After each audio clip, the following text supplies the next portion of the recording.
Hello, everyone. Welcome back to the Framing Podcast. I'm your host, Ricardo McRae, and this week in our warm seat, we have Helen Tremethick, brand voice strategist and copywriter. Hopefully today we will get into her head, figure out what is going on and how she brings creativity to life with words. Welcome. Thank you. Thanks for having me, Ricardo. Of course. So Helen, I will start where we always start, where everyone starts.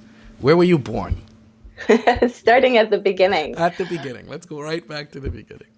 I was born in Scarborough, Ontario, You're Canada. kidding me. I am a I am Scarborough always girl. amazed at the answers to these questions. Sometimes you see someone, I'm like, I completely have this. I'm like, okay, this person is da-da-da-da, and you make up this whole thing in your head. And every time someone answers this question, I'm always blown away. So, Where did you think I was born? I don't know. I thought here in my head. This is how your life is going. So you were born north of Ottawa on a little farm. In my head, I love it. This is your life. This is your alternate life. What's happening?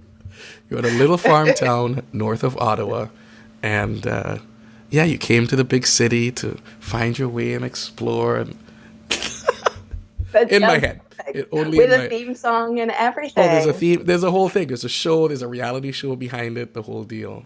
Je parle un peu de français aussi. It's amazing. So you were born in Scarborough.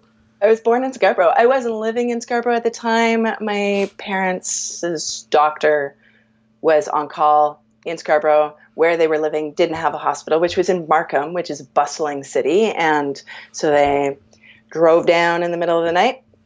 And I was born in the morning, March 14th, a little while ago. Hey. A couple of years ago. Yes, 2 or 3. 2 or 3. And what was the first thing you ever remember writing? Oh. When I was very young, I used to write stories for my sister. I used to draw pictures. I spent a long time sitting in my room drawing pictures and writing stories. 10 years old, 12 years old, 6 years old. How old were you? Oh, good question. I was probably about 7. Okay. I don't have a lot of memories from before. We moved a bunch of times when I was quite young. And so my memories are quite scattered from that time. But I would have been about 7. I think my sister was very sick. And I made her a little book. It's a lovely story called There's a Tiger Under My Bed. Because nothing was it based in Ottawa? This is what I wanted. Was it based in a little town? It was based in a little farm just north of Ottawa. Amazing. I knew this. I could tell. Yes, you picked it up. It's like I got that.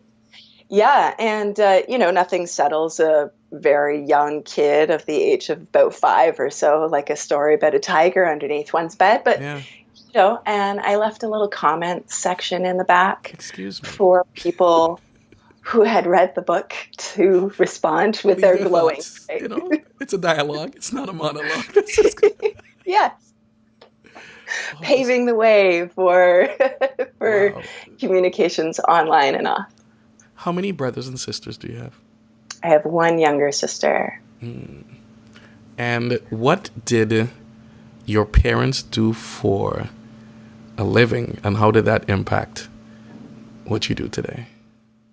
Wow, that's a good question.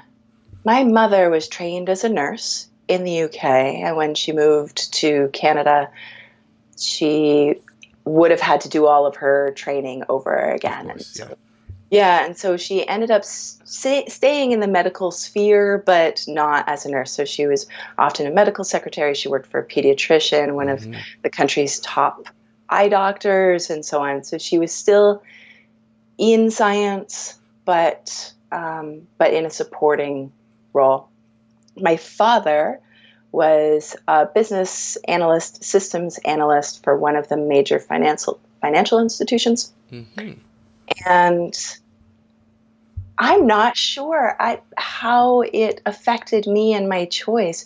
They were always really supportive of my creativity and showed me that science and math, which they're both very strong in, Yeah. have a lot of creativity themselves. Mm. Math is all patterns. Science is the question of why and how, and then that like creative discovery of it. So we can apply. I think we can apply the idea of creativity kind of to anything. It's really just a matter of like how we go about looking at things. That before we started recording, we were talking about how you say that creatives have vision. Almost everybody has sight, but creatives have vision. I really like that. So I think it's kind of a lens that you can apply upon anything.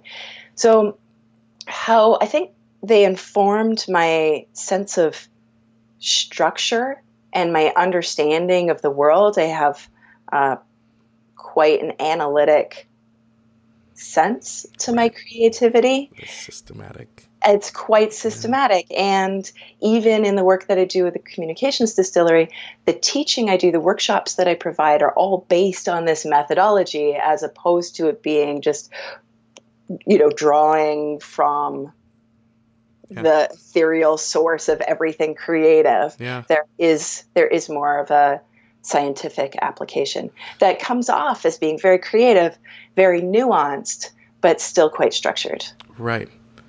Yeah. Interesting.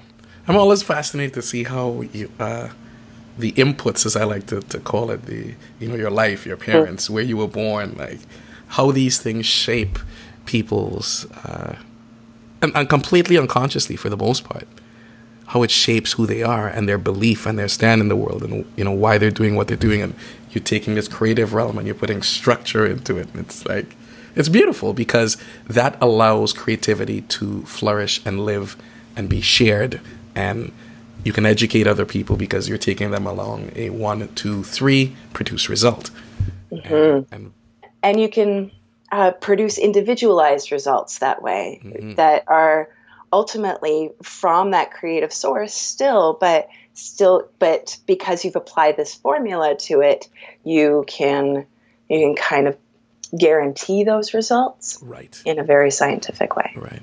And tell me a bit about that course. So this is available on your website, and it will be available on my website. I'm in the process of creating a course that's based on this methodology that I teach in person semi-regularly.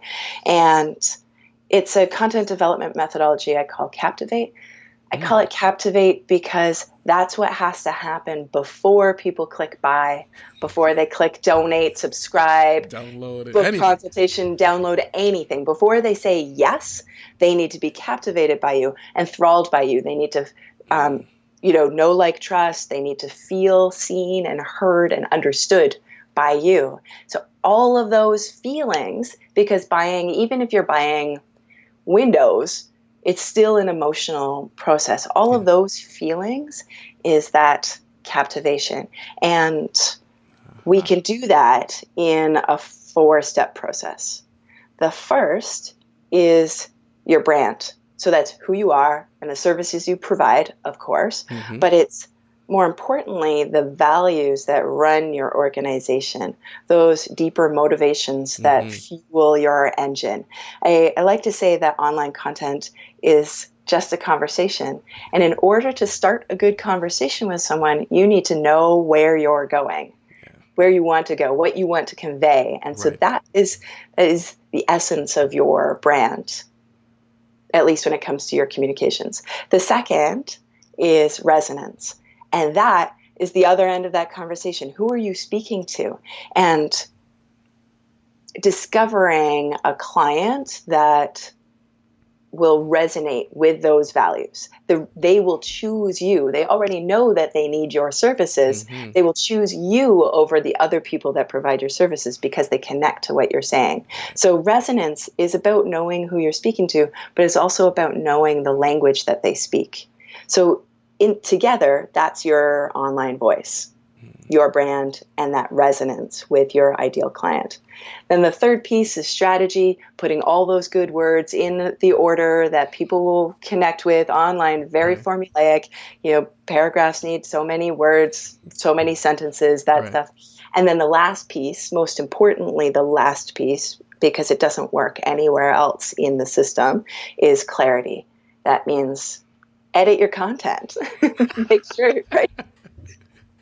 Make sure it's not too long, not too short. Go over it, pare it down. Less is more. Remember that.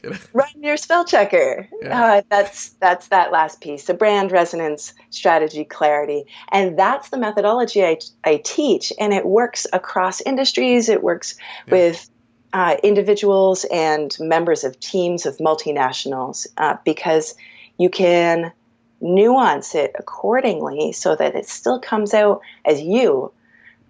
It's not templated, it's not stuck, but it's in a formulaic fashion that people will still find readable and consumable.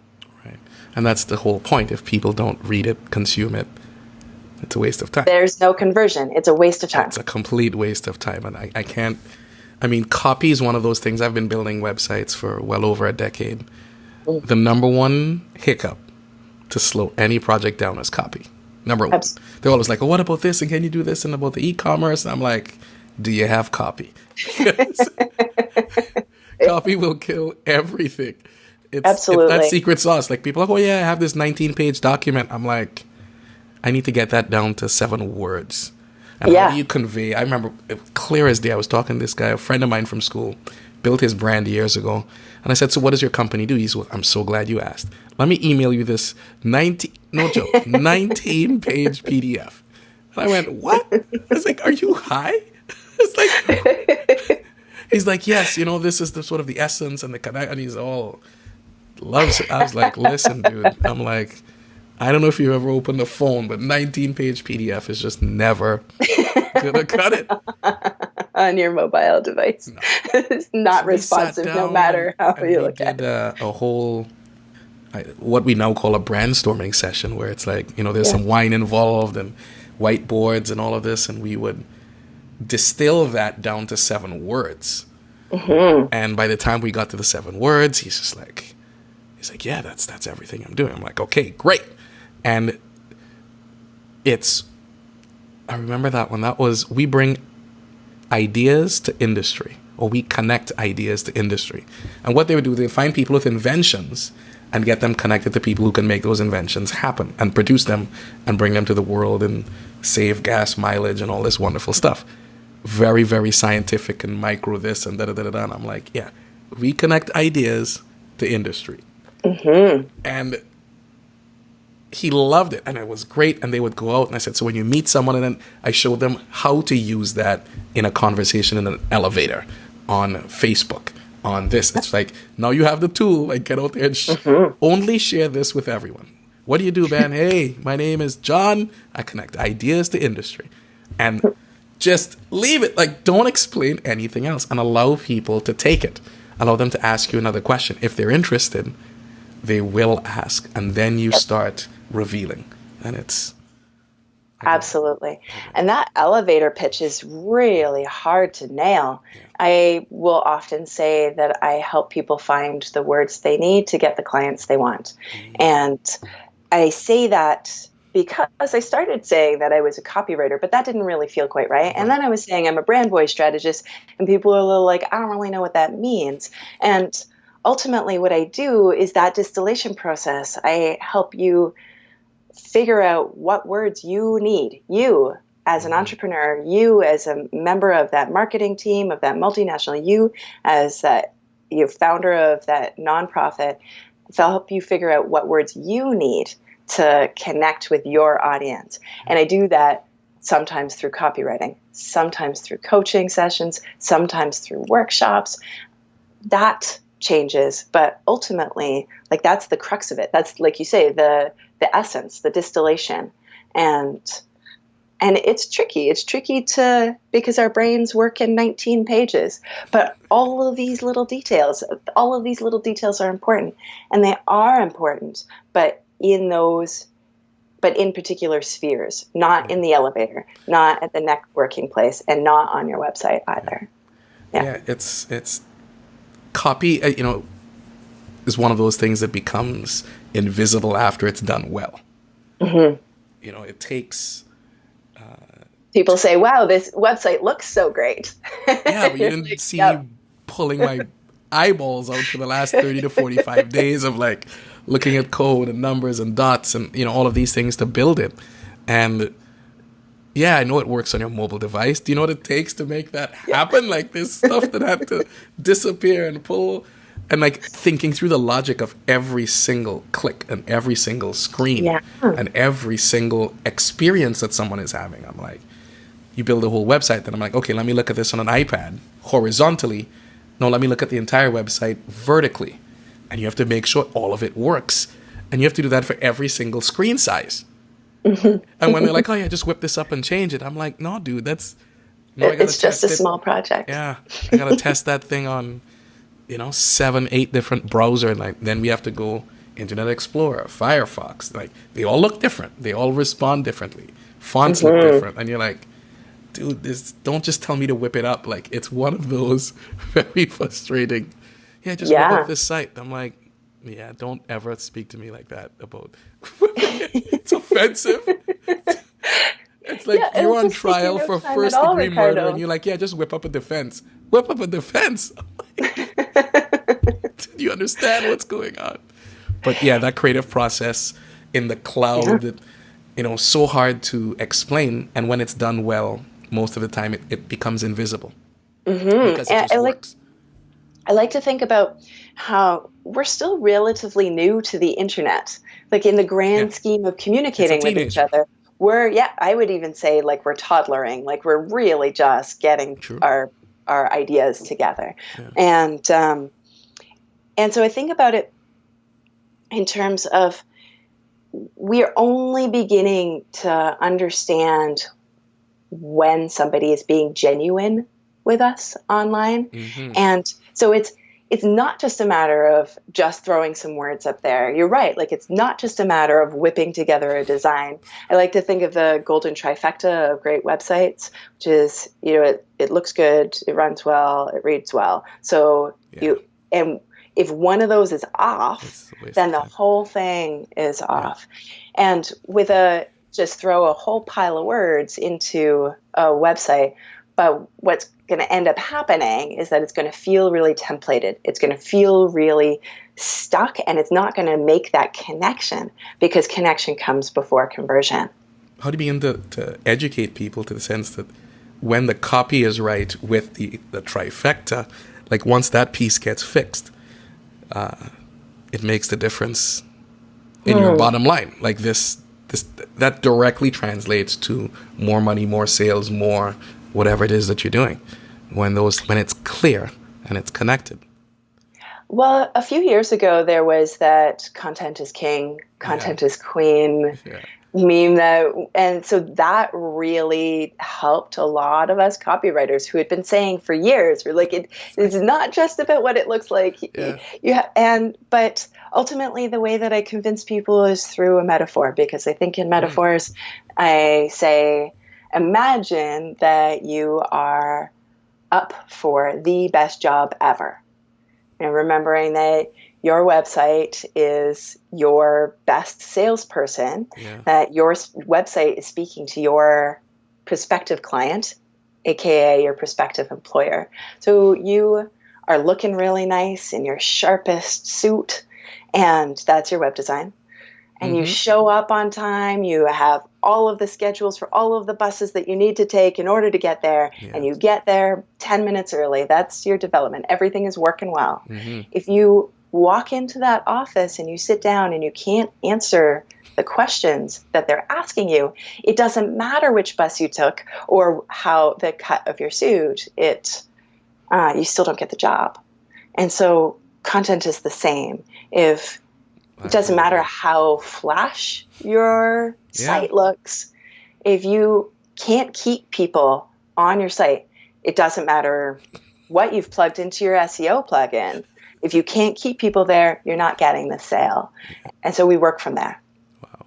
That's a really powerful metaphor. Thanks. I use it a lot.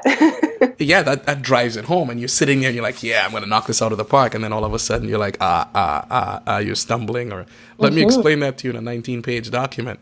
And exactly. I'm so if you see my resume on page 16, you're going to see clearly where I've laid out all like, what the? Yeah, that's really good. How important is the metaphor or telling that story or translating the creative? We talked about pulling creativity from the ether. How important is it to be able to paint that story with words and visualize so that the people who don't have the vision can actually connect with what is going on? Because it is like buying life insurance. This thing is something you have, but nobody can show, I have it, but where is it? So how important is painting that picture and that metaphor and finding these stories to articulate the things that creatives do? In the grand scheme, I think quite important. We still need to be talking about this, which is a fortunately and unfortunately scenario. Fortunately for us, we need to keep talking about this because it's important. Unfortunately, people still need to be educated of the value of content, but that's okay. Thankfully, I've been doing this for long enough that I don't have to have a lot of educational conversations that the people who come to me already know. Chances are they've already hired a copywriter in the past. They've been around the block a few times. They know that what they've been doing isn't right, and they're ready for something that is more them. And that's what I hear a lot of, that our content isn't quite right. It doesn't really sound like us. It doesn't really represent who we are. And so from there, I talk to them about building a brand voice that does sound like them, based on their core values, based on their guiding principles. And we work together to create that right at the get-go. And sometimes it stops there. Sometimes we do a brand voice experience. I hand over a roadmap and they go and they write their content. Sometimes they come back for coaching sessions. And then sometimes I take it and run with it and write the copy myself. But from the get-go, we're already talking about why a values-driven approach is going to get them the copy that does sound like them, that does connect with their audiences, that doesn't just sound like some other website. And it's so critically important today, especially when everybody is Googling and searching online for whatever it is that they want, whether it's hair clips or a car, and they know exactly what they want by the time they get to the store or they get to Amazon or wherever it is. They've done the research, they've checked the specs, they're reading everything. So when that copy speaks to that specific audience and it answers the questions that they have, that keeps them up at night, so to speak, it's magnetic and it's magical, and like sales start flowing because of it. And people are like, that is what you do. And you're like, yes, this is what I've been trying to tell you. Yeah, so it's captivating. People are like, yes. Yeah. You over every other nutritionist, over every other web designer, over every other nonprofit that I want to donate my money to, all my extra money to at the end of the year, because I know we're all in that position. Yeah. The extra money budget. The extra money budget. My extra money. That's why I put that in that budget. You can't see mine. Mine's just off screen here. Oh, it's so big. It's like it's creating a shadow in the room.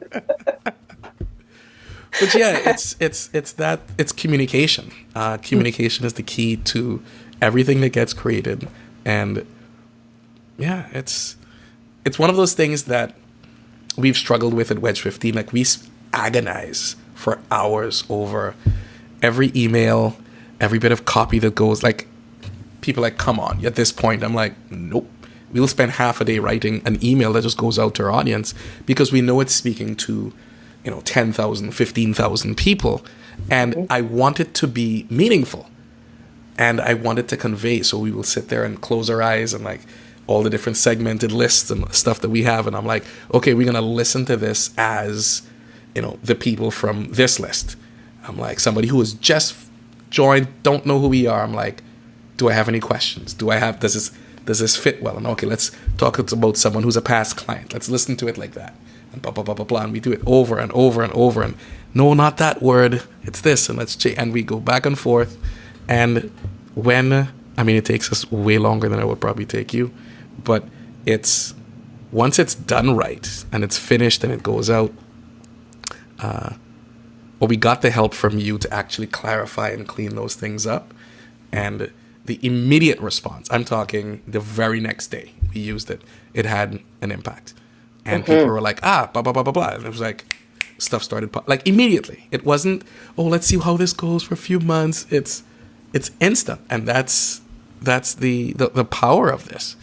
And again, we were talking before about it being invisible. Like after all of that work is put in, people are like, oh yeah, of course it makes sense. And you're like, I just want you to understand how many days and sessions, it's like to pull this stuff out, to get it down to the 7 words.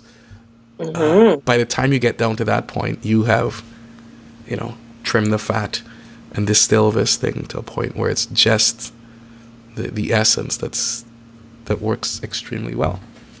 And then when it does, people are responding to your newsletters. They're opening your newsletter every single time. So your open rates are really high. They're converting really high. If you have a new offer, people are like, yes, I want that. I know you. I like you. You understand me. I want that, because you have really considered what you're saying to your people. Yeah. Helen, what was your first job? My first job for money was, as opposed to volunteering, I volunteered when I was really, really young. So I volunteered in the ER of a hospital when I was 11. Don't know who puts an 11-year-old I was cleaning all the scalpels after surgery. I'm like, who signed off on this? Yeah, Scarborough. we were back in Scarborough. So that was my first volunteer position, was in the ER at the age of 11. And my first paid job was not nearly as exciting. I got a job through one of my teachers when I was in maybe grade 9. I was a young grade 9, so I would have been 12. And I would photocopy the handouts and the tests. Ooh. Yes. I've always given the impression of being very trustworthy, apparently. You can handle sharp implements and test organization. Yeah, people in very vulnerable situations trusting me with their secrets. Like, you look like you can handle that. Here you go. Yeah. Here's the brand voice for my company. Could you fix that? You're like, absolutely. And I say, yes, absolutely, I can help you with that. So that was the first thing that I did for money, which is just an odd thing to think about these days, how kind of archaic it still feels. What is that thing that they used to use in schools? Typewriters. It's this blue thing that you would have to crank, and it would smell like alcohol to make copies. It had some weird name, but it was like a bluey purple. And you would I don't know. Photostat, or it was like ancient, but I remember my high school had this thing many, many, many moons ago. But I used to love the smell of that alcohol. the beast of a photocopier. Maybe we shouldn't be talking about that now. But a pungent scent as well. So what is your process like with a client? How do clients find you? Is it all referral? And then what do you take them through once they decide they want to move forward? Good question. Clients find me in a variety of ways, but predominantly through word of mouth. I partner with a lot of designers, and those designers know the value of content, and I really like their visual portfolios, so we work really well together. And then we're able to create that golden trifecta of a great website. So I do partner with a lot of designers whose clients will come through saying, my website needs to look better. And they say, your website also needs to read better. As you were saying earlier, that content is a tricky obstacle for a lot of designers because it's so integral. And so those designers will often call me in to help out. So I'll work with the client directly that way, or they'll find me through my Facebook group or online and connect with my brand, I suppose. And usually by the time that they've gone through the process of reading through my website and then filling out the contact form and us getting on to a consultation, we're usually 95% of the way there. I very rarely don't go forward with a client once we've gotten on the phone, but we'll usually have a chat about their struggles and their business and their aspirations and then the nuances that make them human. So we'll talk about the weather and their kids and my kid and where we overlap.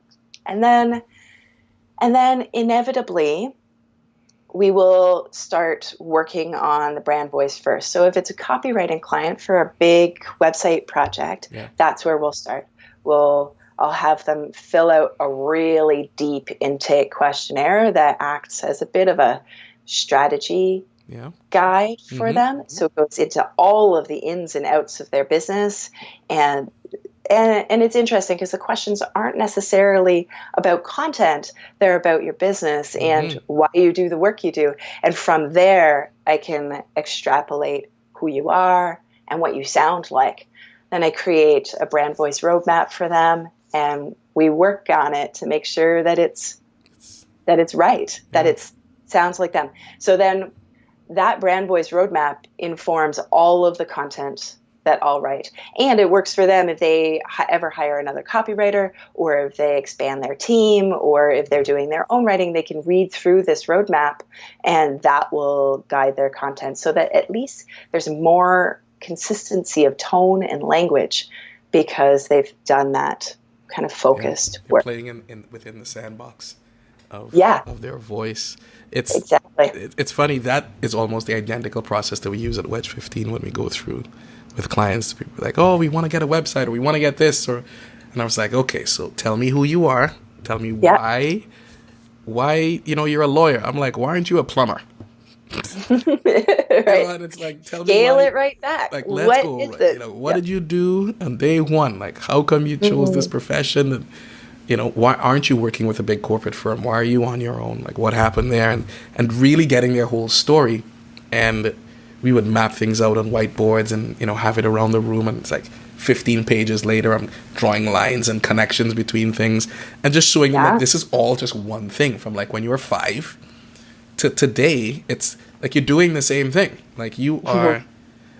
And from that, you could build.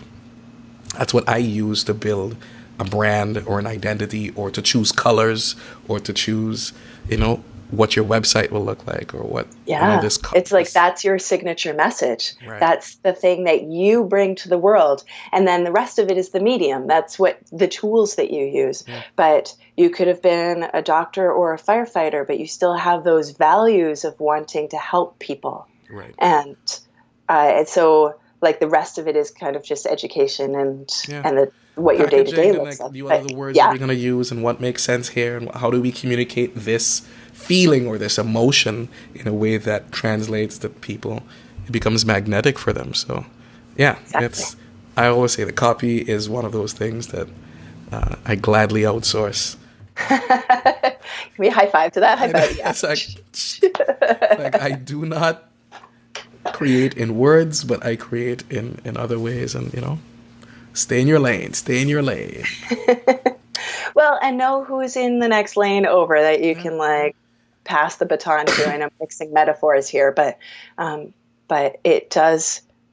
it works really well when people work as a team, when they don't try to wear all of the hats, where they focus in on what they do well and outsource to people who they trust. Have you always done this? Or have you done other things? That depends on your perspective, Ricardo. I don't know. So, what's in your head when I say that? What's in your head? Like, let's share that. I'll tell you what's in my head. So, I have worn a number of different hats. Cool. I have worked in a bank. on a small island in the English Channel. Wow. I rode my bike partway across Canada and was a PR rep for that tour. I just rode Bicycle or motorcycle? Bicycle, and just the flat part. I mean, really, everybody else did like the really bumpy parts on like both sides of Canada, and I did the flat part in between. I was a baker and a research and development consultant, a furniture maker. I was the executive director of a nonprofit. I've worn a lot of job titles, cool. And I think partly, I also did photocopies for teachers. And volunteered in the ER. I volunteered in the ER. I wrote scripts for radio play. Those ones that are like, carpets, carpets, carpets, come down. We have rugs on sale. Really cool. Yeah, I did that for a little while. And across the board, what I found that those were just the job titles. Those were just those were just the tools. And in every single position, even the furniture maker, I was writing the grant applications, writing the manuals for training others, training other employees, standing up, being the representative of these organizations in a communications capacity.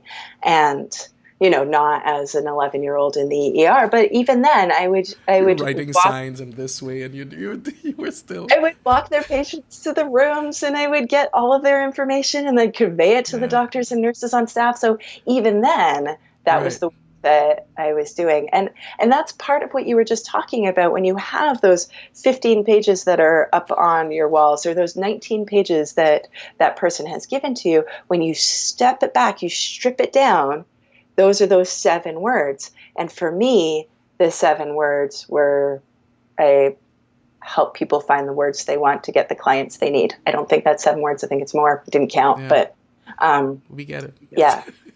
It resonated. It's always interesting. People talk about, what do I want to do with my life and how did I figure this out? And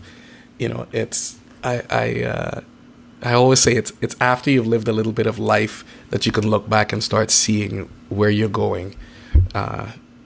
Nobody knows where they're going in life. Nobody's like, I've very rarely seen someone say, this is what I'm going to do, and I'm like 3 years old, and they just beeline to that thing.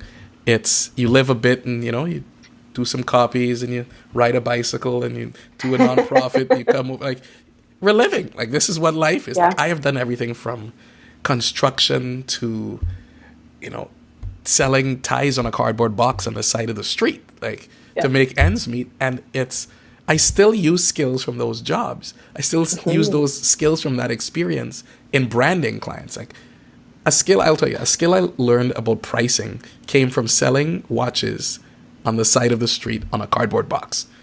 And people laugh and they're like, oh, come on, Ricardo, you didn't do that. I'm like, oh, I did that. I'm like, I was like out there, got these watches from this little warehouse in Scarborough, and came downtown, found a cardboard box, set it up, and hey, who wants a watch? Like, I was that guy for, a summer. And I was selling these watches for $50. Cheap, no good watches. It said genuine leather. And I'm like, just hope it doesn't rain because the watch is going to dissolve.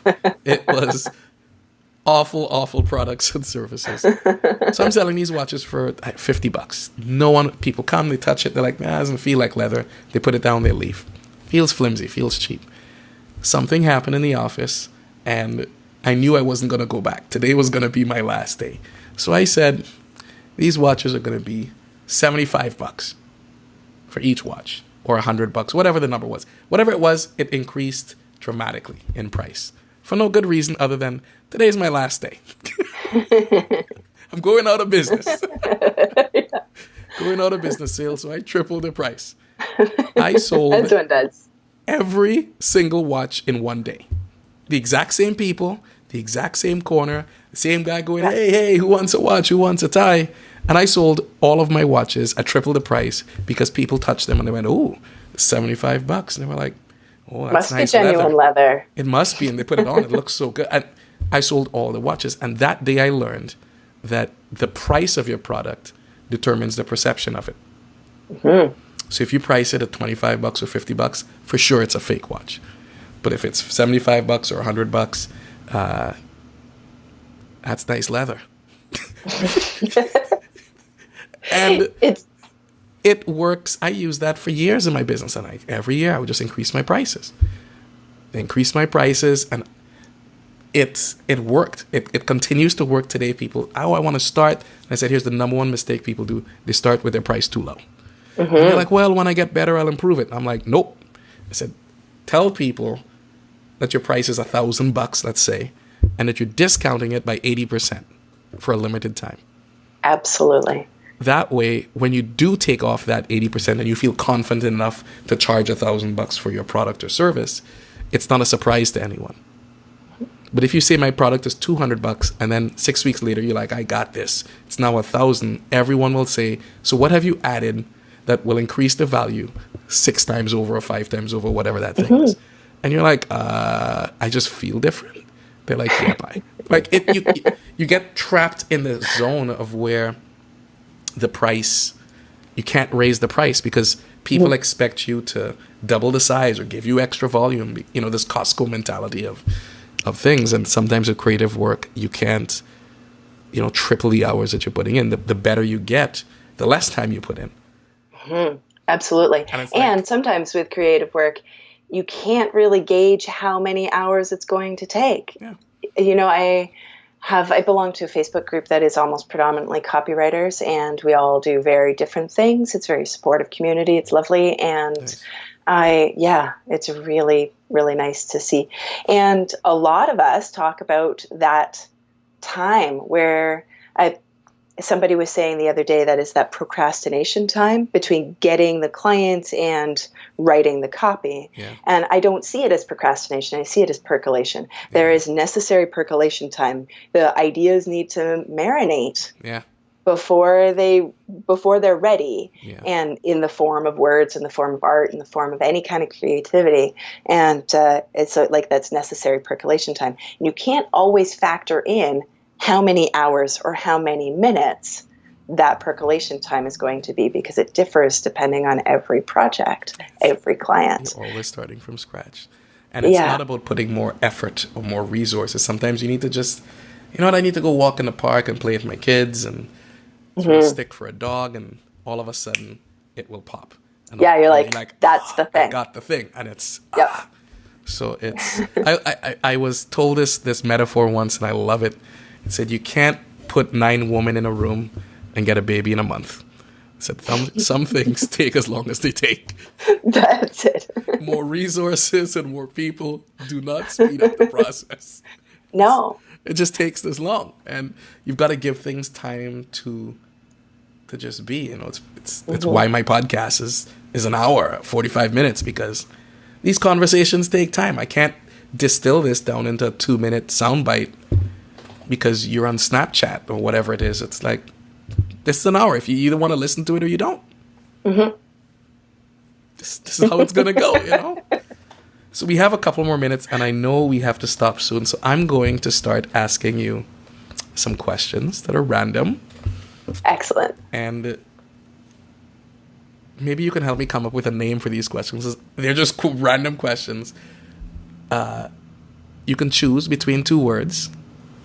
Live or recorded is an example of one.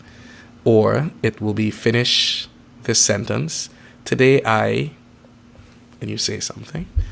Okay. Or you fill in the blank in a question. I wrote these things down years ago, and I find them interesting. They're like super random, but I enjoy them, and my listeners enjoy them. So we will continue to do.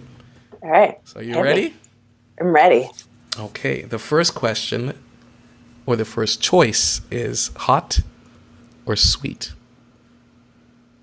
Hot and sweet? Hot or sweet? Sweet. TV or movie? TV. Tastes great or less filling? Tastes great. Hard options or ignorant bliss? Hard options. Bone or boneless?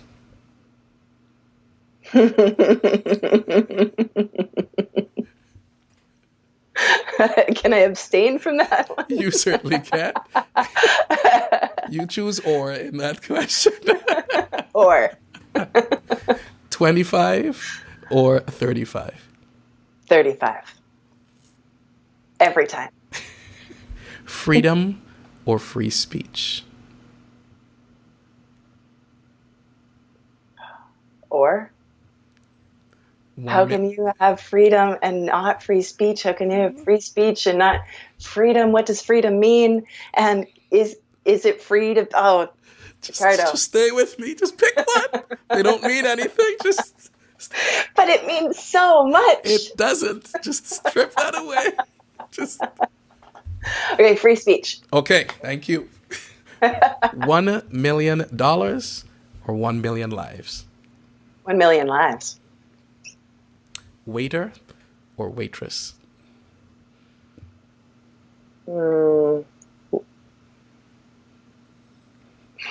Waitress? Thank you. Couch potato or hot tamale? Hot tamale. Morning, noon, or night? Morning. Midnight or noon? Midnight. Formal or informal? Informal. Do it now or do it later?